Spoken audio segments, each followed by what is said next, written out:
نشوف بروفايل نانسي حلو. أنتوني خبرني عنها إنه بقدر جيب information لما يستدي منها. interesting. بس ما في صور لأهلها لنانسي، كيف بدنا نستفيد منها؟ نايس، بترسم.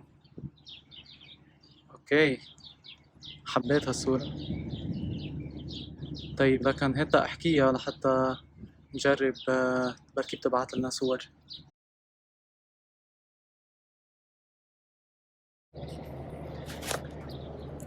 مين هيدا اللي عم يبعت لي مسجز؟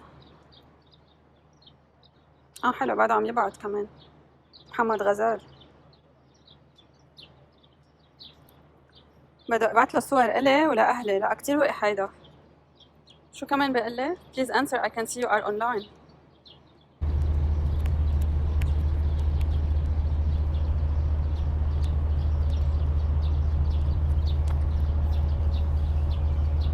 My PI will kill me if I don't get all the info. شو خصني انا فيك وبالبي اي تبعك؟ رح اعمل له بلوك.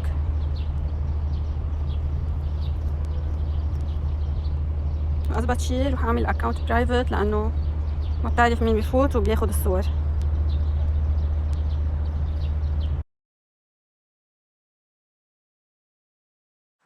Although social media research is an easy and convenient method for data collection with better reachability to participants at a reasonable cost, the lack of guidelines and the continuous evolution of social media platforms make it difficult for researchers to conduct research ethically and respect participant privacy, confidentiality, consent, and data safety.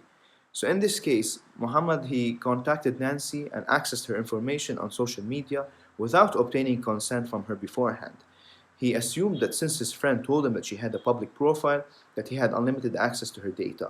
He went beyond his research topic and started looking at her photos and making inappropriate comments while invading her privacy. He did not provide her with sufficient information regarding the study, and he also coerced her and kept spamming her with messages despite her refusal to cooperate. Despite over 20 years of guidelines and practices, researchers and ethics boards still admit to confusion and lack of certainty when preparing or reviewing protocols for social media research. This hesitancy comes from the lack of experience with these forms of research, from the turnover on ethics boards, and from the rapidly changing of terms and conditions that govern the use of the social media platforms. For researchers seeking this kind of research, here are some of the best practices to follow when preparing an internet research or a social media research protocol.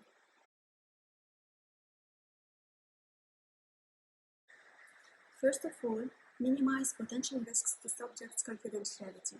Researchers need to be very careful of claiming that they will keep participants' information confidential, as that is becoming more and more difficult with the use of social media. The use of social media raises ethical questions such as the ability to maintain control of the data and participant information, the future use, and the ownership of data. Second, clarify that one's consent to use, for example, Facebook, is not the same as consent to participate in research. Informed consent is more tricky in an online environment because it is easier to skip over the participant consent sheet. Third, ensure your data is authentic. It is difficult to be sure that participants are who they say they are, and that might compromise the quality of research. Conversely, given the prevalence of fake user accounts on social media platforms, the authenticity of participants' identity can be problematic and affect the validity of social media data.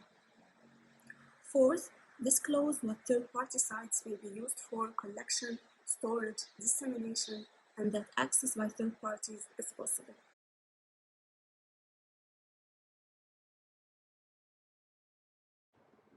Unfortunately, researchers remain unexperienced with the ethical concerns in social media research.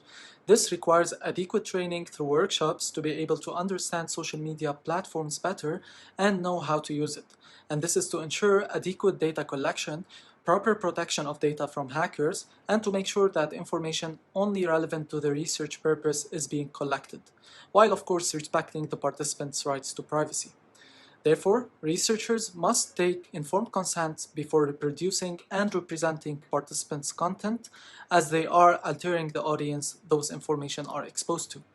And I will conclude by a valid statement by Tiedenberg et al. Just because something is technically accessible and collectible doesn't mean it should be accessed and collected.